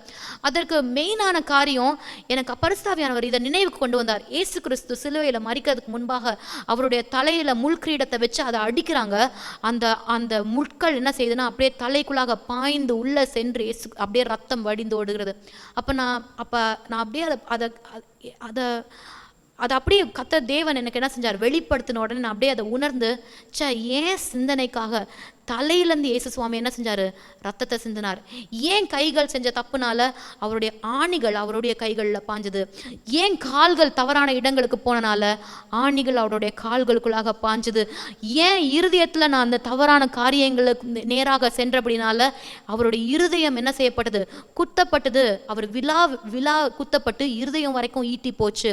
அவருடைய முதுகு நான் தேவையில்லாத பாரங்களை சுமந்து நான் அவதிப்படுறனால அவர் இதையும் அவருடைய முதுகு உளுந்த மாதிரி அப்படியே நிலத்தை உளுந்தது போல அவரோட முதுகு உழுகப்பட்டு அப்படியே கிழிக்கப்பட்டு அவர் முதுகு ஃபுல்லா தழும்புகளிலிருந்து இயேசு கிறிஸ்துவின் ரத்தம் பாய்ந்து சென்றது. ஆமென். அவர் வசனம் சொல்லுகிறது, அவர் சிலுவையில் தொங்கும் போது ஒரு புழுவை போல தொங்கினார் என்று. அந்த அளவுக்கு கடைசி சொட்டு ரத்தமும் கடைசி சொட்டு தண்ணீரும் அவர் எனக்காக சிந்தினார். ஒவ்வொரு சரீர பாகங்கள்லேருந்து வழிந்தோடின ரத்தம் ஒவ்வொரு விதமான அற்புதத்தையும் பாதுகாப்பையும் சமாதானத்தையும் சுகத்தையும் கட்டவிழ்த்து கொண்டே இருக்குது. நான் அப்போ அதை என்னுடைய வாழ்க்கையில் நான் கிளைம் பண்ணேன், அதை நான் பெற்றுக்கொண்டேன். நான் சொன்னேன், ஏசு கிறிஸ்துவின் முள் கிரீடம் அவர் எதுக்காக தருமா சுமந்தார்? ஏன் சமாதானம் சிந்தனையில் சமாதானத்தை குலைக்கிற காரியம் இனி வேலை செய்யக்கூடாதுன்னு சொல்லிட்டு அவரோட முட்கள் குத்துனதன் மடியாக அவரோட தலையில முள்கிரீடத்தினால சிந்தப்பட்ட ரத்தத்தின் நிமித்தமாக ஏன் சிந்தனை சுத்தமாகுது, ஏன் சிந்தனையில சமாதானம் வருது, ஏன் சிந்தனையில விடுதலையாக வாழ முடியுது அப்படின்னு சொல்லிட்டு நான் அறிக்கையிட்டோன்னே சிந்தனையில இருந்த அந்த போராட்டத்துல இருந்து கர்த்தர் என்னை வெளியே வர செஞ்சார். அப்ப பாருங்களேன், அவருடைய தழும்புகளால நாம் சுகமானோம் அப்படின்னு வசனம் சொல்லுது. துரைத்தனங்களையும் அதிகாரங்களையும் உரிந்து கொண்டு வெளியரங்கமான கோலமாக்கி அவைகள் மேல இயேசு கிறிஸ்து என்ன செஞ்சாராம்? வெற்றி சிறந்தார். அவருடைய ரத்தத்தின் நிமித்தமா வெற்றியின் பாதையில நடக்க வைக்கிறார் இன்றைக்கு. ஆமென். இயேசு கிறிஸ்துவின் ரத்தம் பாவத்திலேருந்து என்னை நீங்களாக்கி விடுவிச்சு பாவத்தின் மேல எனக்கு அதிகாரத்தை கொடுத்துருது. ஆமென். பாவத்தை கால் கீழாக போட்டு நான் தைரியமாக நடக்கிறதுக்கு சர்ப்பங்களையும் தேள்களையும் மிதிக்கவும் சத்ருவின் சகல வல்லமைகளை மேற்கொள்ளுகிற அதிகாரத்தை எனக்கு கொடுக்குது. அப்போ அந்த அதிகாரம், பாவமே என் கால் கடியில் இருக்குதுன்னா அப்போ பாவத்தின் சம்பளமாகிய மரணமும் என் கால் கடியில் தான். ஹல்லேலூயா, ஹல்லேலூயா. இதுதான் இயேசு கிறிஸ்துவின் ரத்தம் உங்களுக்கும் எனக்கும் செய்கிறது. நீங்கள் பார்த்தீங்கன்னா அவருடைய வேர்வை கூட ரத்தத்தின் பெருந்தொழிகளாக என்ன செஞ்சது? கெத்செமனே தோட்டத்தில் விழுந்தது. லூக்கா 2:22-24 அப்படியாக சொல்லுது. அப்போ நம்ம கடினமாக உழைச்சு ஆண்டவரே வேர்வையை சிந்தி நான் உழைக்கிறேனே, காசு என் கையில் தங்க மாட்டேங்குது அப்படின்னா நீங்கள் இதை பேசுங்க. இயேசு கிறிஸ்துவின் வேர்வை ரத்தத்தின் பெருந்தொழிகளாக எங்கே விழுந்தது? கெத்செமனே தோட்டத்தில் விழுந்தது. அதனால உங்கள் கையின் பிரயாசத்தை நம்ம சாப்பிடுவோம், திருப்தியா சாப்பிடுவோம். கையின் பிரயாசத்தை ஆண்டவர் ஆசீர்வதிப்பார். ஆமென். அந்த சாபத்திற்கு கர்த்தர் நம்மளை நீங்களாக்கி விடுவித்தார். வசனம் சொல்லுது, ஏசாயா 50:6 அந்த வசனத்தை வாசித்து பார்த்தீங்கன்னா அவரோட முகத்தில் இருக்க தாடி கூட கிழிக்கப்படுது. அவர் முகத்தில் ரத்தம் வழிந்து ஓடிச்சு. ஆமென். அவரை கேவலப்படுத்தி அவர் முகத்தை வெட்கப்பட வைத்தார்கள். ஆமென். அப்போ நானும் நீங்களும் இனி வெட்கப்படக்கூடாதுன்றதுக்காக ஆண்டவர் என்ன செய்கிறார்? அவரோட தாடி மீசையை பிடுங்கினார்கள். ஆனால் நானும் நீங்களும் இனி யாருக்கு முன்னாடியும் பிசாசுக்கு முன்னாடி இல்லாட்டி உங்களோட தனிப்பட்ட வாழ்க்கையிலேயே பாவம் முந்தி செஞ்ச பாவத்தின் நிமித்தம் தலை தூக்க முடியாமல் இருக்கிறீங்களா, இல்லாட்டி கடன் பிரச்சனை மூலமாக தலை தூக்க முடியாமல் இருக்கிறீங்களா, ஆண்டவர் உங்கள் வெட்கத்தை நகற்றி போட்டு அவருடைய வெளிச்சத்தின் முகத்தின் பிரகாசத்தை உங்கள் முகத்தில் வீச செய்கிற தேவனாக இருக்கிறார். அவர் பயங்கரமாக அடிக்கப்பட்டு அவரை குத்தப்பட்டார். சரியா? அவர் தலையில் முள்கிரீடம் வைக்கப்பட்டுச்சு. அவர் கைகளில் ஆணி, கால்களில் ஆணி, அவர் இதயத்தில் என்ன செஞ்சாங்க? ஈட்டினால குத்துனாங்க. அப்போ ஒவ்வொரு இடத்துலேருந்தும் வழிந்தோடுகிற ரத்தம் நம்மளோட ஒவ்வொரு அவயவங்களையும் மறுபடியும் உயிர்ப்பிக்கிறதாக இருக்கிறது. ஏன்னா அவருடைய ரத்தம் இன்னைக்கும் ஜீவன் உள்ளதாக இருக்குது. நன்மையான காரியங்களை ஜீவனை என் சரீரத்துக்குள்ளாக அவருடைய ரத்தம் பேசிக்கொண்டிருக்கிறது. ஆமென். அப்போ ஏசு கிறிஸ்துவின் ரத்தம் எதை கொண்டு வருதுன்னா, நான் முதலாக ஃபர்ஸ்ட் ஆஃப் ஆல் சொன்னேன், அது நம்மள ஒரு இடத்திற்கு கொண்டு வருது. அது என்ன இடம் அப்படின்னா, ஆண்டவருடைய நிழல், ஆண்டவருடைய சிறகு கீழே இருக்கிற மறைவிடம். அந்த இடத்தை பிசாசு பார்க்க கூட முடியாது, அதை நெருங்கி பக்கத்தில் கூட வர முடியாது. வானத்தின் பறவை பட்சிகளுக்கு இருள் ஆதிக்கத்திற்கு அது அந்த இடத்தை குறித்த அறிவு கூட கிடையாது. அப்படிப்பட்ட ஒரு மறைக்கப்பட்ட ஒரு மகிமையான இடத்திற்கு நீங்கள் வந்திருக்கிறீங்க. ஆமென். எபிரேயர்ல இப்படியாக சொல்லுது, ரத்தத்தினால by the blood of Jesus we can boldly enter the throne of grace.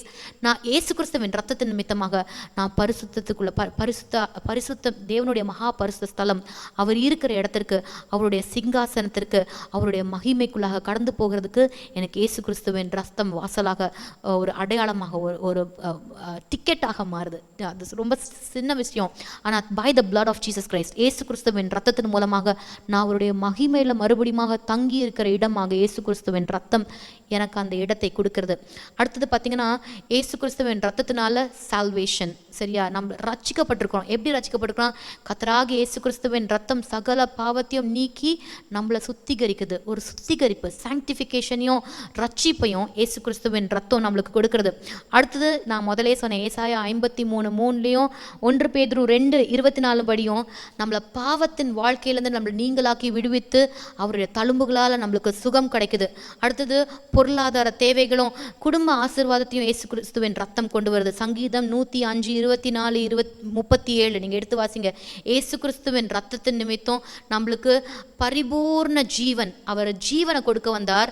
அதை பரிபூர்ணமாக நம்மளுக்கு நம்ம பெற்றுக்கொள்ளும்படி அவர் வந்தார்.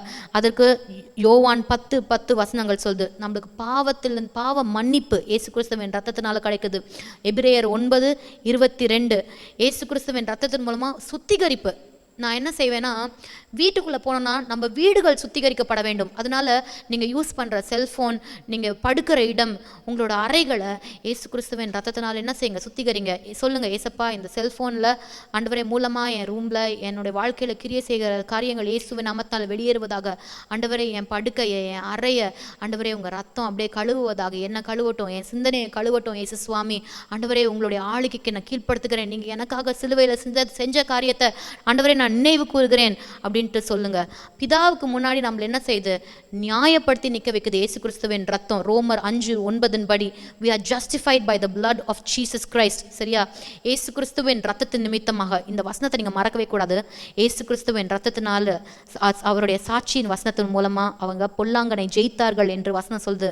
சரியா, வெளிப்படுத்தல் 12:1 படி இயேசு கிறிஸ்துவின் ரத்தத்தின் மூலமா நம்ம முற்றிலும் ஜெயம் கொள்ளுகிறவர்களா இருக்கோம். முற்றிலும் ஜெயம் கொள்ளுகிறவர்கள்னா என் வாழ்க்கையில மட்டும் ஜெயம் இல்லை, ஆனா நம்மளுக்கு விரோதமாக வருகிற எல்லாத்தையும் முந்தி கட்டி ஜெயிக்க முடிஞ்ச ஜெயம் கொள்ளுகிறவர்கள் அபிஷேகத்தை இயேசு கிறிஸ்துவின் ரத்தத்தின் மூலமாக நம்ம பெற்றுக்கொள்கிறோம். பழைய பாட்டில் தேவன் ப்ராமிஸ் பண்ண வாக்குத்தத்தங்களுக்கு எல்லாத்துக்கும் நம்மளுக்கு பாத்திரவான்களா இயேசு கிறிஸ்துவின் ரத்தம் நம்மளை மாற்றுகிறது. வேதத்துல சொன்ன எல்லா வாக்குத்தத்தங்கள் நல்ல காரியங்கள். சரியா, நீ வாளாகாமல் தலையாவாய், நீ கடன் வாங்காமல் தேசங்களுக்கு கடன் கொடுப்பாய், வாதையுன் கூடாரத்தை அணுகாது, பொல்லாப்பு உனக்கு நேரிடாது, உன் வழிகளெல்லாம் உன்னை காக்கும்படிக்கு உனக்காக தம்முடைய தூதர்களுக்கு கட்டளையிடுவார், உன் பாதம் கல்லில் இடாதபடிக்கு அவர்கள் உன்னை தங்கள் கைகளில் ஏந்தி கொண்டு போவார்கள். இந்த வசனத்துக்கு எல்லாத்துக்குமே பாத்திரவான்களா நீங்க எப்படி மாறுறீங்களா? இயேசு கிறிஸ்துவின் ரத்தத்தின் மூலமா. அது எபிரேயர் 12:24 இருக்குது. சரியா, எபிரேயர் 10:9 நம்ம ஏற்கனவே அந்த வசனத்தை எபிரேயர் 10:9 படி இயேசு கிறிஸ்துவின் ரத்தத்தின் மூலமா அவர் மகிமைக்குள்ளாக தங்கி இருக்கிறதுக்கு தேவன் நம்மளுக்கு வழியை ஆயத்த பண்ணி வைத்திருக்கிறார். ஆமென். பிசாசு இயேசு கிறிஸ்துவின் ரத்தத்தை பார்த்து பயந்து நடுங்குறான். வசனம் சொல்றது, நம்ம தலையில கத்தருக்கென்று பரிசுத்தோன்ற தேவன் முத்திரையை குத்தி இருக்கிறார். அந்த முத்திரை எதனால வந்துச்சுன்னா, நம்ம பாவத்தை இயேசு கிறிஸ்துவின் ரத்தம் கழுவுனபடினால கத்தருக்கென்று பரிசுத்தம், இது கத்தருக்கு உடையவள் அப்படின்னு சொல்லிட்டு என் தலையில ஒரு முத்திரை இருக்குதான். சரியா, இயேசு கிறிஸ்துக்கு நான் ஆண்டவருக்கு சொந்தமானவள் அப்படின்ற முத்திரை என் தலையில எதனால வைக்கப்பட்டிருக்குதுன்னா, இயேசு கிறிஸ்துவின் ரத்தம் என்னை வாங்கி இருக்கிறபடினால வைக்கப்பட்டிருக்குது. ஆமென். ஸோ இயேசு கிறிஸ்துவின் ரத்தம் மேன்மையான காரியங்களை உங்க வாழ்க்கையில பேசி கொண்டிருக்கிறனால இயேசு கிறிஸ்துவின் ரத்தத்துக்குள்ளாக நுழைந்து கொள்ளுங்கள். நீங்களும் உங்க குடும்பமும், சரியா, உங்க பிள்ளைகளும் ஒவ்வொருத்தரும் இயேசு கிறிஸ்துவின் ரத்தத்தை இன்னைக்கு கொண்டாடுங்க. ஏன்னா இயேசு கிறிஸ்து உங்களுக்காக ரத்தம் சிந்தினபடினால உங்களுக்கு விரோதமாக வருகிற எல்லா ஆயுதங்களும் வாய்க்காமல் போகும். ஆமென். இயேசு கிறிஸ்துவின் ரத்தம் உங்க சரீரத்துக்குள்ளாக பாய்ந்து செல்லட்டும். அது அப்படியே ஒவ்வொரு அவயங்களையும் இயேசுவின் நாமத்தினால இன்றைக்கு உயிர்ப்பிக்கும். இந்த அறிவு நம்மளுக்கு தேவை. நீங்க சத்தியத்தை அறிவீர்கள், அப்பொழுது சத்தியம் உங்களை என்ன செய்யுது, விடுதலையாக்கும். நம்ம இந்த அறிவு நம்மளுக்கு தேவை. இயேசு கிறிஸ்துவின் ரத்தத்தை குறித்ததான அறிவு நம்மளுக்கு தேவை. அப்ப சத்தியத்தின் அறிஞ்சு கொள்ள நம்ம அந்த சத்தியத்தை குறித்ததான அறிவுல நம்ம வளர வளர நம்ம என்ன செய்கிறோம், எல்லா இடங்களையும் விடுதலையை பெற்றுக்கொள்கிறோம். எல்லா இடங்களையும் முற்றிலும் ஜெயம் கொள்ளுகிறவர்களாக நம்ம மாறுகிறோம். எல்லா இடத்துலையும் நம்ம நம்மளோட தேவன் கொடுத்திருக்கிற அதிகாரத்தை செலுத்த ஆரம்பிக்கிறோம். எல்லா இடத்துலையும் தேவன் எனக்காக, என் சொந்தத்துக்காக, என்னுடைய உரிமையாக தேவன் எனக்கு கொடுத்த சுகம், பலன், ஜீவன், ஆரோக்கியம், சமாதானம், செழிப்பு, இவைகளுக்கு பாத்திரவானா கர்த்தர் என்னை மாற்றியிருக்கிறாருன்னு தெரிஞ்சதுன்னா அவைகளை நான் என்ன செய்கிறேன், பெற்றுக்கொள்கிறேன். இவைகளுக்கு எல்லாத்துக்கும் காரணம் இயேசு கிறிஸ்துவும் அவருடைய சிலுவையும், அவர் எனக்காக சிந்தின, அவர் எனக்காக ஊற்றின அந்த ரத்தம் தான். Amen. So don't be afraid. இந்த காலங்களில் பயப்படுறதுக்கு காரணமே இல்லை. ஏன்னா பிசாசுக்கோ கொரோனாக்கோ இந்த உலகத்தில் நடக்கிற எல்லா நாச மோசங்களுக்கோ உங்கள் வாழ்க்கையில் அதிகாரம் இல்லை. ஆனால் உங்களுக்கு அவைகள் மேலே அதிகாரம் இருக்கிறது. சொல்லுங்களேன், எனக்கு இந்த பூமியில் எல்லாத்துக்கும் மேலேயும் அதிகாரம் இருக்குது. என்னை ஒன்றுமே சேதப்படுத்த முடியாது. ஆமேன். ஏன்னா எனக்கு விரோதமாக இருந்த கையெழுத்துக்களை ஆண்டவர் குலைச்சு ரத்தத்தினால் எனக்கு ஜெயத்தை கொடுத்திருக்கிறார். ஆமேன். ஸோ இயேசு கிறிஸ்துவின் ரத்தம், இன்னைக்கு அதை பற்றி பேசும்போது என் சரீரத்தில் தேவனுடைய வல்லமை என்னால் உணர முடிகிறது. உங்கள் வாழ்க்கையில் இயேசு கிறிஸ்துவின் ரத்தத்தை பேசுங்க. உங்கள் வீட்டில் யாராவது சுகம் இல்லாமல் இருக்கலாம், இயேசு கிறிஸ்துவின் ரத்தத்தை அவங்க மேலே பேசுங்க. You know why?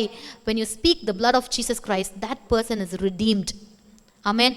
அவங்க மீட்கப்படுறாங்க. we have been redeemed. இயேசு கிறிஸ்துவின் ரத்தத்தினால நம்ம மீட்கப்பட்டிருக்கிறோம். ஆமேன். ஸோ அதுக்கு விரோதமாக ரத்தம் சிந்தப்பட்டுச்சுன்னா அவ்வளோதான். அதற்கு விரோதமாக பேசுறதுக்கு ஒருத்தனும் எழும்ப முடியாது. ஏசு கிறிஸ்துவின் ரத்தம் எனக்காக பேசி கொண்டிருக்குது, நல்ல காரியங்களை பேசி கொண்டிருக்குது, ஜீவனை பேசி கொண்டிருக்குது. அதனால நீங்கள் யாரெல்லாம் உங்கள் குடும்பத்தில் யாராவது சுகவீனராக இருக்கிறாங்களா, ஏசு கிறிஸ்துவின் ரத்தத்தை அவங்க மேலே பூசுங்க. நான் 2 எக்ஸாம்பிளை சொல்லி முடிக்க ஆசைப்படுறேன். எங்கள் அப்பா கூட நான் ஒரு தடவை ஊழியத்துக்கு போயிட்டு இருக்கும் போது, நாங்கள் போகிறதுக்கு முன்பதாகவே அங்கேருந்து எங்களுக்கு ரொம்ப கால்ஸ் வர ஆரம்பிச்சிருச்சு. அப்போ அந்த இடத்துல சொன்னாங்க, அது மாதிரி ஒரு பாஸ்டர் நீங்கள் வரப்போறீங்க, இங்கே மீட்டிங் நடக்க போகுதுன்ட்டு பயந்து ஏற்கனவே பிசாசு அழகடிக்க ஆரம்பிச்சிருச்சு பாஸ்டர். அப்படி அழகடிக்கிற ஒரு ஆள் இங்கே கண்ட்ரோலே பண்ண முடியாமல் டியூப் லைட்டையும் அதையும் உடச்சிக்கிட்டு இருக்கிறான். பிசாசு இப்படி அவனை அழகழிச்சு கொண்டு இருக்குது, என்ன செய்யன்னு தெரியல, நாங்கள் எல்லாம் அடக்க ட்ரை பண்ணிட்டோம், ஆனால் பயங்கர ஸ்ட்ராங்காக இப்படி அழகழிச்சு கொண்டு இருக்கான்னு சொன்னோன்னே எங்கள் அப்பா ரொம்ப சிம்பிளாக, நீங்கள் பயப்படாதீங்க, நான் ஜெபிக்கிறேன், ஒரு பாத்திரத்தில் நீங்கள் என்ன செய்யுங்க, தண்ணி எடுத்துக்கொள்ளுங்க, அந்த தண்ணிக்காக நான் ஜெபிக்க போகிறேன் அப்படின்னு சொல்லிட்டு, அந்த தண்ணிக்கு நான் ஜெபிச்ச பிறகு அந்த மனுஷனுக்கு போய் இந்த தண்ணியை கொடுங்க அப்படின்னு சொல்லிட்டு சொன்னார். அப்போ டாடி இயேசுவின் நாமத்தினால ஆண்டவரே இந்த தண்ணீர் உங்கள் ரத்தமாக மாறுவதாக, ஆண்டவரே பிசாசு பயப்படுற ரத்தமாக அந்த இடத்துல பாதுகாப்பை பேசுகிறேன் இயேசுவின் நாமத்தினால அப்படின்னு சொல்லிட்டு ஒரு சின்ன ஜெபம் தான் பண்ணார். பண்ணிவிட்டு ஃபோனில் சொன்னாங்க, நீங்கள் அவனுக்கு போய் அந்த தண்ணியை கொடுங்க, அவன் எந்திரிக்கவே முடியாமல் பயந்து ஒரு இடத்துல உட்காந்துருவான்ட்டு. அப்போது இவங்க அந்த டம்ளரை, அந்த செம்பை அவங்க என்ன செஞ்சாங்க, அந்த மனுஷனுக்கு, பிசாசினால் அலகழிக்கப்படுற மனுஷனுக்கு போய் தண்ணி கொடுக்கும்போது அவன் சொன்னான், நான் தண்ணியை கேட்டால் நீங்கள் ஏன் ரத்தத்தை கொடுக்குறீங்க அப்படின்னு கேட்டான். அப்போ பிசாசுக்கு தேவனுடைய ரத்தம் அடையாளம் பார்க்க முடியும். அவன் அந்த மீட்டிங் முடிகிற வரைக்கும் எந்திரிக்க முடியாமல் ரத்தத்தை நிமித்தமாக பயந்து ஓரமாக இருந்தால் தேவன் அவனை அன்னைக்கு விடுதலை செய்தார். ஆமேன். ஸோ உங்களுக்கு வேணால் அந்த தேவனுடைய ரத்தத்தை பார்க்க முடியாமல் இருக்கலாம், ஆனால் வானமண்டகளில் இருக்கிற எல்லா சேனைக்கும் தேவனுடைய ரத்தம் உங்கள் மேலே இருக்கிறத கண்டு அது நடுங்கி ஓடி போகும்.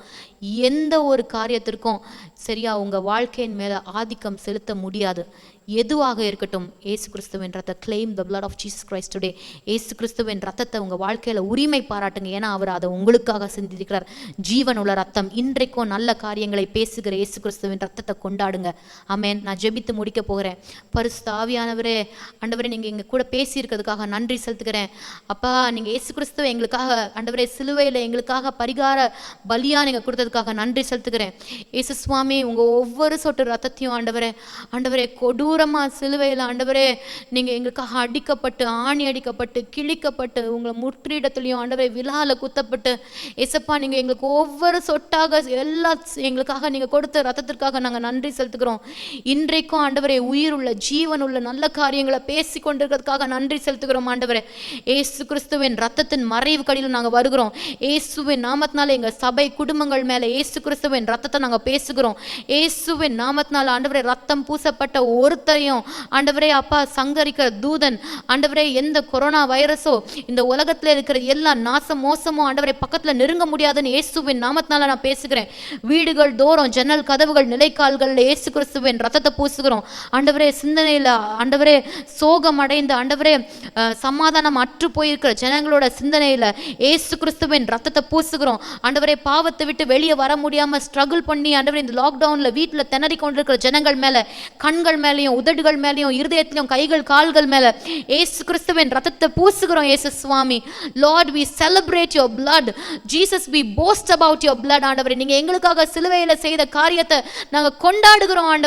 ஆண்டவரே உங்களோட ரத்தம் தான் எங்களுக்கு உறைவிடம். இயேசு சுவாமி, ஆண்டவரே பிசாசும் அவனுடைய தூதர்களும் பார்க்க முடியாம ஆண்டவரே அப்படி ஒரு உன்னதமானவரின் மறைவின் பாதுகாப்பிற்கு மகிமைக்கு இயேசு கிறிஸ்துவின் ரத்தத்தினால நீங்க எங்களை கொண்டு வந்திருக்கிறதுக்காக நன்றி செலுத்துகிறேன். ஆண்டவரே we come and we abide under the blood blood of Jesus Christ. ஆண்டவரே உங்க ரத்தத்தின் மறைவில் நாங்க தங்கி இருக்கிறோம். உங்க ரத்தம் எங்க வீடுகளை சுத்தி அக்கினி மயமான வேலியாக இருக்கிறதுக்காக நன்றி செலுத்துகிறேன் இயேசு சுவாமி. ஆண்டவரே இயேசு கிறிஸ்துவின் ரத்தம் ஆண்டவரே இன்றைக்கு எங்க மேல இருக்குன்னு நீங்க எங்களுக்கு நினைவுபடுத்தி ஆண்டவரே எங்களுக்கு புதிய ஜீவன் எங்களை ரிவைவ் பண்ணியிருக்கிறதுக்காக நான் நன்றி செலுத்துகிறேன். ஆண்டவரே அவரோட கூட எங்களை எழுப்பி இருக்கிறீங்க அப்பா. இயேசு கிறிஸ்துவோட கூட எங்களை எழுப்பி இருக்கிறீங்க ஆண்டவரே. இயேசு கிறிஸ்துவின் உயிர் தெழுந்த ஜீவன் ஆண்டவரே எங்க சபை ஜனங்களையும் இதை பார்த்து கொண்டிருக்கிற ஒவ்வொருட சரீரத்துக்குள்ளாக இயேசுவின் நாமத்தினால பாய்ந்து செல்வதாக ஜீவனை பேசுகிறேன் ஆண்டவரே. நீங்க மகிமைப்படுங்க ஆண்டவரே. I want to say thanks for your blood Jesus. ஆண்டவரே உங்க ரத்தத்திற்காக நன்றி ஆண்டவரே. இன்றைக்கு நாங்க உயிரோட இருக்கிறோம்னா அது உங்க ரத்தம் ஆண்டவரே. இன்றைக்கு நாங்க சமாதானமா இருக்கிறோம்னா உங்க ரத்தம் இயேசு சுவாமி. Today we are healthy because of your blood master. We celebrate your blood today. We celebrate your blood Jesus. இன்னைக்கு உங்க ரத்தத்தை நாங்க கொண்டாடுகிறோம் இயேசு சுவாமி. ஆண்டவரே உமக்கே எல்லா துதிகான மகிமையை செலுத்துகிறேன். எங்களுடைய மீட்பரும் இரட்சகருமாக இயேசு கிறிஸ்துவின் நாமத்தினால நான் ஜெபிக்கிறேன் ஜீவனுள்ள பிதாவே. ஆமென் ஆமென். கர்த்தர் உங்களை ஆசீர்வதிப்பாராக. என் ஜீவன நாளெல்லாம் நன்மையும் கிருபையும் என்னை தொடரும். நான் கர்த்தருடைய வீட்டிலே நீடித்த நாட்களாய் நிலைத்திருப்பேன். நான் கர்த்தருடைய தயவு நாள் திருப்தி அடைந்து அவருடைய ஆசீர்வாதத்தால் நிறைந்திருப்பேன். பூமியில் சகல ஜனங்களுக்கும் புகழ்ச்சியும் கீர்த்தியுமாயிருப்பேன். பறந்து காக்கிற பட்சிகளைப் போல சேனைகளின் தேவனாய் கர்த்தர் என் மேல் ஆதரவாயிருப்பார். என்னை நோக்கி கூப்பிடு, நான் உனக்கு மறுஉத்தரவு கொடுத்து நீ அறியாததும் உனக்கு எட்டாததுமான பெரிய காரியங்கள் அறிவிப்பேன். நான் வலதுபுறத்திலும் இடதுபுறத்திலும் இடம் கொண்டு பெருகுவேன். நான் பலத்தின் மேல் பலனடைந்து கிருபையின் மேல் கிருபை பெற்று மகிமையின் மேல் மகிமையடைந்து இயேசு ராஜாவின் ரகசிய வருகையிலே எடுத்துக்கொள்ளப்பட மறுரூபம் அடைகிறேன். ஆமென். God bless you. Shalom. நம்முடைய கர்த்தராகிய இயேசு கிறிஸ்துவின் கிருபையும் பிதாவாகிய தேவனுடைய அன்பும் பரிசுத்த ஆவியானவருடைய அன்யோன்ய ஐக்கியமும் நம் அனைவரோடு கூட சதா காலங்களில் இருப்பதாக. ஆமென். உங்களை எல்லாரையும் இந்த ஆன்லைன் யூடியூப் மூலமா உங்களை சந்திப்பதில் மிகுந்த மகிழ்ச்சி அடைகிறோம். மூலமாய் 9551298112 மறுபடியும் சொல்கிறேன் 9552988112 அந்த நம்பரில் ஜிபேல அனுப்பலாம். அப்படி இல்லாட்டி 9281313808 9281313808 அந்த நம்பர்லையும் நீங்கள் ஜிபே அனுப்பலாம். பேங்க் ட்ரான்ஸ்ஃபர், ஆன்லைன் ட்ரான்ஸ்ஃபர் மூலமாக என்ன செய்யலாம், நீங்கள் உங்களுடைய காணிக்கைகளை கர்த்தருடைய ஊழியத்துக்கு அனுப்பலாம். நம்முடைய சபையின் அக்கௌண்ட் நம்பர் 8054101100025557. மறுபடியும் சொல்கிறேன் 80541011002557. Okay. Rehoboth new life assembly, bank of India, Tambaram என்ற அட்ரஸ் போடணும். அது மாத்திரமல்ல IFSC அந்த கோட் நம்பரை சொல்கிறேன், குறித்துக் கொள்ளுங்கள். BKID 0008054. ஓகே. இந்த அக்கௌண்ட் டீட்டெயில்ஸ்க்கு உங்களுடைய செக்கை கூட நீங்கள் எழுதி அனுப்பலாம். கர்த்தர் உங்கள் தேவைகளை எல்லாம் சந்திப்பாராக. நீங்கள் நிச்சயமாய் வெட்கப்பட்டு போக மாட்டீர்கள். 100 மடங்கு பலனை கர்த்தர் உங்களுக்கு நிச்சயமாய் தருவார். பயப்படாமல் கர்த்தருடைய வார்த்தையிலே நிலைத்து விசுவாசியுங்கள்.